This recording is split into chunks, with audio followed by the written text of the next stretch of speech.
पूरे 40 दिनों के इंतजार के बाद कल शाम यानी 23 अगस्त 6:04 पर 140 करोड़ भारतवासियों को गौरवान्वित करने वाला वो पल आने वाला है, जिसका इंतजार हर एक भारतवासी पिछले 40 दिनों से कर रहा है। जी हाँ, आपने सही सुना, 6:04 पर ही चंद्रयान 3 चांद के दक्षिणी ध्रुव पर उतरने वाला है। इसरो ने चंद्रयान 3 के चांद पर उतरने के समय को 5:47 से बदलकर 6:04 कर दिया है। 23 अगस्त को चंद्रयान 3 के उतरने से 2 घंटे पहले इसरो वैज्ञानिक लैंडर मॉड्यूल के स्वास्थ्य और चंद्रमा पर स्थितियों के आधार पर इस पर निर्णय लेंगे कि लैंडिंग करना सही है या नहीं। अगर किसी वजह से कुछ गड़बड़ी लगती है तो हम मॉड्यूल की लैंडिंग को 27 अगस्त तक के लिए टाल देंगे। अगर 27 तारीख लैंडिंग की तिथि निश्चित होती है तो चंद्रयान 3 23 को निश्चित की गई लैंडिंग साइट पर नहीं बल्कि इस जगह से 400 से 450 किलोमीटर दूर उतरेगा।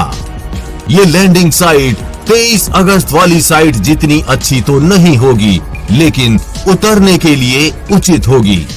उदाहरण के लिए समझे तो अगर चंद्रयान को अहमदाबाद उतरना था तो अब उसको मुंबई उतरना होगा। वैसे उन्होंने उम्मीद जताई है कि 23 अगस्त को इसकी लैंडिंग में कोई समस्या नहीं आनी चाहिए। चंद्रयान 3 20 अगस्त को ही चांद के करीब पहुंच गया था। इसरो ने इस बात की जानकारी खुद ट्वीट करके दी थी। अब चंद्रयान 3 चांद से महज 25 किलोमीटर दूर रह गया है। अब इसी 25 किलोमीटर की ऊंचाई से चंद्रयान 3 चांद पर उतरने का प्रयास करेगा। आज इस वीडियो में हम जानेंगे कल हमारा चंद्रयान 3 चांद पर कैसे उतरेगा, उतरने के बाद लैंडर मॉड्यूल से रोवर कैसे बाहर आएगा, रोवर चांद की सतह पर चलकर क्या क्या करेगा, और साथ ही जानेंगे लैंडर मॉड्यूल चांद पर उतर जाने के बाद क्या एक खाली डब्बा होगा या फिर वो भी काम करता रहेगा। हमें आशा है कि ये पूरा वीडियो ध्यान से देखने के बाद आपका इस टॉपिक से जुड़ा कोई सवाल नहीं रहेगा। तो चलिए जानते हैं आसान हिंदी भाषा में विस्तार से। चांद पर उतरने वाले आखिरी 15 मिनट बेहद महत्वपूर्ण होते हैं। इसरो के लिए इस मिशन का ये बेहद ही कठिन समय होगा। इसरो के प्रमुख चांद पर उतरने की प्रक्रिया की 15 मिनट की अवधि को आतंक के 15 मिनट कह चुके हैं, क्योंकि जब लैंडर को अपने इंजन्स को सही समय और सही ऊंचाई पर फायर करना होता है, सही मात्रा में ईंधन का उपयोग करना होता है, चंद्रमा का सटीक स्कैन करना होता है, चांद की सतह की पहाड़ियों और गड्ढों का सही अनुमान लगाना पड़ता है। ये पूरी प्रक्रिया लैंडर अपने से करता है। वैज्ञानिकों का इस पूरी प्रक्रिया में कोई खास कंट्रोल नहीं होता, जिसका अर्थ है कि इसरो के वैज्ञानिक पृथ्वी से लैंडर का मार्गदर्शन करने के लिए बहुत कुछ नहीं कर सकते। यहाँ पर एक छोटी सी गलती पूरे मिशन को खराब कर सकती है।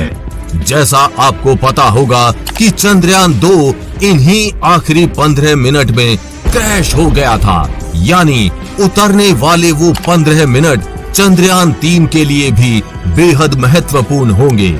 आज इस वीडियो में हम जानेंगे चांद की सतह पर चंद्रयान 3 किस प्रक्रिया का इस्तेमाल करके उतरेगा। 23 अगस्त 2023 को जैसे ही घड़ी में 5:47 होंगे, शुरू होगी सॉफ्ट लैंडिंग की प्रक्रिया। हमारा चंद्रयान 3 चांद पर उतरने के लिए सतह की तरफ बढ़ने लगेगा। चांद पर उतरने की प्रक्रिया को आप पहले संक्षिप्त में इस वीडियो से समझिए, इसके बाद विस्तार से समझेंगे। एल्टीट्यूड 100 किलोमीटर ये लैंडिंग प्रक्रिया का पहला चरण है। यहाँ से चंद्रयान उतरने के लिए चांद की लोअर ऑर्बिट में आएगा। Altitude 25 kilometre. दूसरा चरण, इतनी ऊंचाई पर आने पर लैंडर मॉड्यूल के दोनों थ्रस्टर्स इंजन शुरू होंगे और स्पीड 6000 किलोमीटर प्रति घंटा से धीरे धीरे कम होना शुरू होगी। इसके बाद चंद्रयान 3 क्रमशः 7.5 किलोमीटर ऊंचाई और फिर उसके बाद 6.8 किलोमीटर ऊंचाई पर आएगा। यहाँ इसकी स्पीड 350 मीटर प्रति सेकंड तक कम हो जाएगी। कुछ समय बाद वो 800 मीटर की ऊंचाई तक आएगा। इस समय इसकी स्पीड 5 मीटर प्रति सेकंड तक पहुंच जाएगी। Altitude 100 metre. तीसरा चरण। इतनी ऊंचाई पर आने पर लैंडर मॉड्यूल चांद की सतह को स्कैन करना और फोटो लेना शुरू करेगा। Slowed descent. चौथा चरण। यहाँ चांद की सतह से ऊंचाई ना के बराबर रहेगी और स्पीड कम होकर 0 किलोमीटर प्रति घंटा तक आ जाएगी। Take down. ये लैंडिंग प्रक्रिया का 5वां और आखिरी चरण है। यहाँ हमारा चंद्रयान 3 चांद की सतह पर होगा। अब समझते हैं विस्तार से। जब 5:32 पर चंद्रयान 3 उतरने लगेगा तो चंद्रयान 3 के लैंडर मॉड्यूल की ऊंचाई एल्टीट्यूड 100 किलोमीटर यानी चांद से 100 किलोमीटर ऊपर होगी और ये चांद की लोअर ऑर्बिट में एंटर करेगा। इस समय इसकी स्पीड 6000 किलोमीटर प्रति घंटा से अधिक होगी। कुछ मिनट बाद ही लैंडर एल्टीट्यूड 25 किलोमीटर पर होगा, यानी इस समय हमारा चंद्रयान 3 का लैंडर मॉड्यूल चांद से सिर्फ 25 किलोमीटर ऊपर होगा। सबसे पहले लैंडर मॉड्यूल के दोनों थ्रस्टर्स इंजन शुरू होंगे। अगर ये दोनों इंजन काम नहीं करते हैं तो इसमें बैकअप के लिए 2 एक्स्ट्रा इंजन और लगाए गए हैं। नीचे उतारने के लिए थ्रस्टर्स इंजन इसलिए ऑन किए गए हैं क्योंकि ये पावर्ड ब्रेकिंग चरण है, यानी इन दोनों इंजन्स के माध्यम से लैंडर मॉड्यूल की स्पीड को कम किया जाएगा। इस समय चंद्रयान 3 के लैंडर मॉड्यूल की स्पीड 6000 किलोमीटर प्रति घंटा से अधिक होगी। ये दोनों इंजन ही स्पीड को धीरे धीरे 0 तक ले जाएंगे। 5 से 7 मिनट बाद यानी घड़ी में जब 5:55 हो रहे होंगे, चंद्रयान 3 तब 7.5 किलोमीटर की ऊंचाई पर आ जाएगा और कुछ सेकंड के बाद ये 6.8 किलोमीटर ऊंचाई पर होगा। यहाँ इसकी स्पीड 350 मीटर प्रति सेकंड तक कम हो जाएगी। इसके कुछ मिनट बाद चंद्रयान 3 800 मीटर की ऊंचाई पर होगा, तब इसकी स्पीड 5 मीटर प्रति सेकंड तक पहुंच जाएगी। इसके बाद लैंडर मॉड्यूल चांद की सतह से 100 मीटर की ऊंचाई पर आ जाएगा। 100 मीटर की ऊंचाई पर लैंडर बाधाओं के लिए सतह को स्कैन करेगा, यानी जिस यंत्र का इस्तेमाल करके लैंडर सतह को स्कैन करेगा उन दोनों का नाम है laser Doppler velocity meter LDV और lander horizontal velocity camera LHVC। Laser Doppler velocity meter जमीन पर उतरते समय 3D लेजर फेंकेगा। ये लेजर जमीन से टकराकर वापस लैंडर मॉड्यूल तक आएगी और बताएंगी कि सतह कैसी है, ऊंची नीची ऊबड़ खाबड़। इसके आधार पर वो लैंडिंग के लिए सही जगह का चुनाव करेगा। इसके अलावा 2 और दिशाओं में भी लेजर जाएंगे। वो ये देखेंगे कि कहीं सामने या पीछे की तरफ कोई ऊंची चीज तो नहीं है जिससे लैंडर के टकराने का खतरा हो। इसके साथ ही LHVC जो जमीन के नीचे के हिस्से की तस्वीर लेना शुरू करेगा, वो भी गति में, ताकि लैंडर के उतरने और हवा में तैरते रहने की गति का पता चल सके, साथ ही खतरों का अंदाजा हो सके। ऑन बोर्ड कंप्यूटर ये तय करेगा कि कौन सा इंजन किस समय कितनी देर के लिए ऑन किया जाएगा, यान किस दिशा में जाएगा। और इन सब सेंसर्स को सब सही लगता है तो धीमी गति से लैंडर मॉड्यूल उतरना शुरू कर देगा। 1 या 2 किलोमीटर की ऊंचाई पर आने के बाद करीब 15 मीटर प्रति सेकंड की गति से नीचे उतरेगा। 500 मीटर ऊंचाई के समय उसकी गति 2 मीटर प्रति सेकंड के आसपास होगी, लेकिन हॉरिजॉन्टल गति 0.5 मीटर प्रति सेकंड होगी।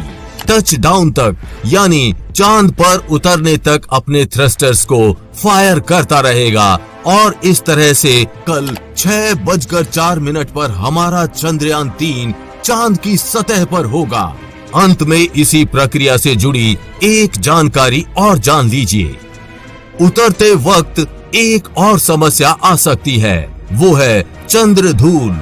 जी हाँ, गति में कमी आने के बाद भी चंद्रधूल यानी चांद की सतह से उड़ने वाली धूल की समस्या बनी रहती है। जैसे आपने किसी हेलीकॉप्टर को जमीन पर उतरते हुए देखा होगा, उतरते वक्त उसके चारों तरफ जैसे धूल उड़ने लगती है, वैसे ही लैंडर मॉड्यूल उतरते हुए चांद पर होता है। चांद की सतह को छूते समय लैंडर के थ्रस्टर्स तेज गति से चंद्रमा की धूल को सतह से उड़ा देते हैं।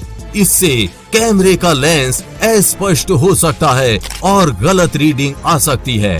चंद्रधूल चंद्रमा की सतह के महीन अपघर्षक कण हैं और आसानी से समझने के लिए आप अमेरिका के मून मिशन अपोलो 15 का ये वीडियो देखिए, कैसे चांद पर उतरते वक्त थ्रस्टर्स ने धूल के एक बादल को उड़ा दिया जो लैंडिंग समाप्त होने तक कुछ मिनटों के लिए दृष्टि को पूरी तरह से अस्पष्ट कर देता है। अब इस धूल के कारण घंटों तक आसपास कुछ दिखाई नहीं देगा। करीब 6 घंटे बाद जब ये धूल हट जाएगी तो शुरू होगी रोवर को लैंडर मॉड्यूल से निकालने की प्रक्रिया।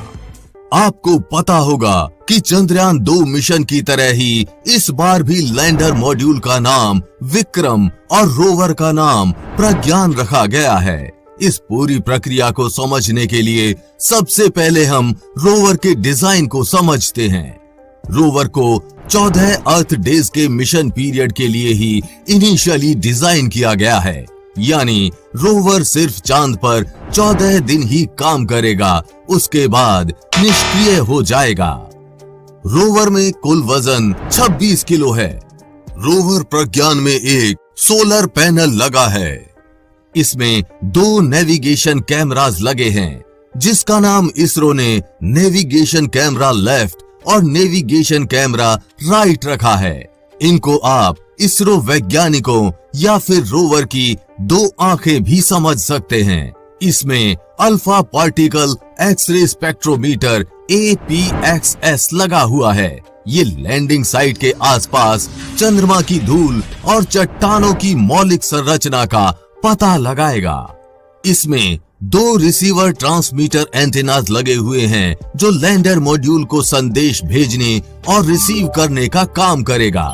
इसमें 2 आगे और 2 पीछे सिल्वर कलर के टायर लगे हुए हैं, जिनका नाम रॉकर बोगी असेंबली रखा गया है। साथ ही बीच में काले कलर के 2 टायर लगे हुए हैं जो रोवर प्रज्ञान को 50 mm ऊंचे ऑब्जेक्ट से आसानी से निकलने में सहायता करेगा। रोवर को अच्छे से समझने के बाद चलिए अब रोवर प्रज्ञान को उतारते हैं लैंडर मॉड्यूल से बाहर। चांद पर लैंडिंग प्रक्रिया खत्म होने के बाद शुरू होगी चांद से रोवर के बाहर आने की प्रक्रिया। रोवर की कार्य करने की प्रक्रिया को आप पहले संक्षिप्त में इस वीडियो से समझिए, इसके बाद हम विस्तार से समझेंगे। लैंडर मॉड्यूल गेट ओपन, ये लैंडिंग प्रक्रिया का पहला चरण है। इसमें लैंडर मॉड्यूल के गेट खुलेंगे और रोवर बाहर आएगा। स्कैनिंग मून सरफेस, दूसरा चरण। इसमें रोवर नेविगेशन कैमरे की मदद से चांद की सतह को स्कैन करेगा। Sending data to ISRO centre, तीसरा चरण। इसमें रोवर फोटोज और वीडियोस को इसरो कमांड सेंटर को भेजेगा। मूवमेंट ऑन मून सरफेस, चौथा चरण। इसमें रोवर इसरो वैज्ञानिकों की कमांड पर चांद पर चलना शुरू करेगा। रिसर्च ऑन मून सरफेस, ये रोवर वॉकिंग प्रक्रिया का 5वां और आखिरी चरण है।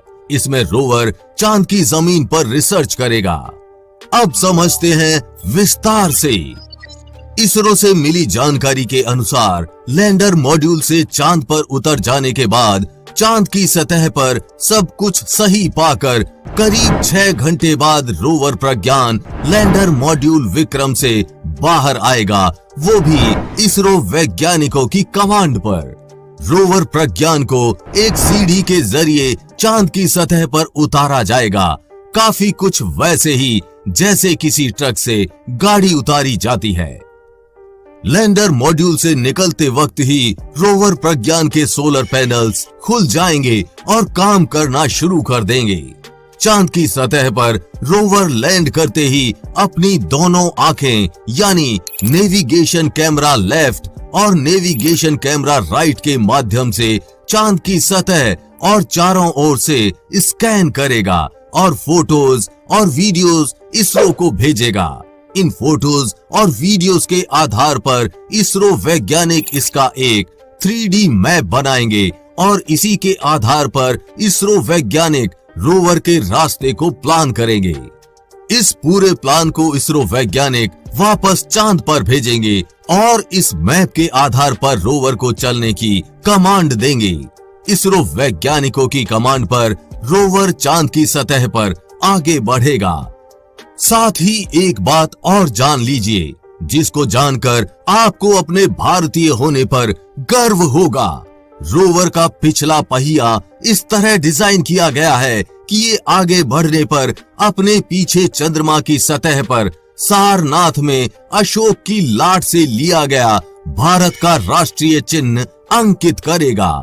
इसका दूसरा पिछला पहिया इसरो का निशान प्रिंट करेगा, जो हमेशा के लिए चांद पर भारत की मौजूदगी का प्रमाण होगा। जैसा कि हम आपको बता चुके हैं कि चांद की सतह पर रोवर के चलते समय सामने कोई 50 mm तक ऊंचा ऑब्जेक्ट आने पर ये आसानी से निकल जाएगा। 50 mm से अधिक ऊंचा ऑब्जेक्ट आने पर ये अपना रास्ता बदल देगा। इसरो वैज्ञानिक की कमांड पर रोवर एक जगह रुककर लेजर किरणों को चांद की सतह तक भेजेगा। चांद की सतह पर रासायनिक तत्वों और मिट्टी, पानी के कणों जैसे प्राकृतिक संसाधनों को देखेगा। रोवर चांद की बनावट को लेकर हमारी जानकारी में महत्वपूर्ण इजाफा करेगा। रोवर में और भी कई उपकरण लगे हैं, जिसमें सिस्मोमीटर भी शामिल है, ताकि चांद के भूकंप को मापा जा सके। वैज्ञानिक इस तरह के परीक्षण से चांद की सतह के तापमान और वहां के वातावरण के अन्य तत्वों को जान सकेंगे। रोवर में spectropolarimetry of visitable planet earth SHAPE भी लगा है, जिससे हमारे वैज्ञानिकों को चंद्रमा की कक्षा के छोटे ग्रहों और हमारे सौर मंडल के बाहर स्थित ऐसे अन्य ग्रहों के बारे में जानकारी इकट्ठा करने के लिए महत्वपूर्ण डेटा हासिल हो सकेगा, जहां जीवन संभव है। रोवर जो डेटा इकट्ठा करेगा उसे लैंडर के पास भेजेगा, जिसे लैंडर जमीन पर इसरो के कमांड सेंटर को भेजेगा। लैंडर के माध्यम से ही इसरो के वैज्ञानिक रोवर को कमांड भेज सकेंगे।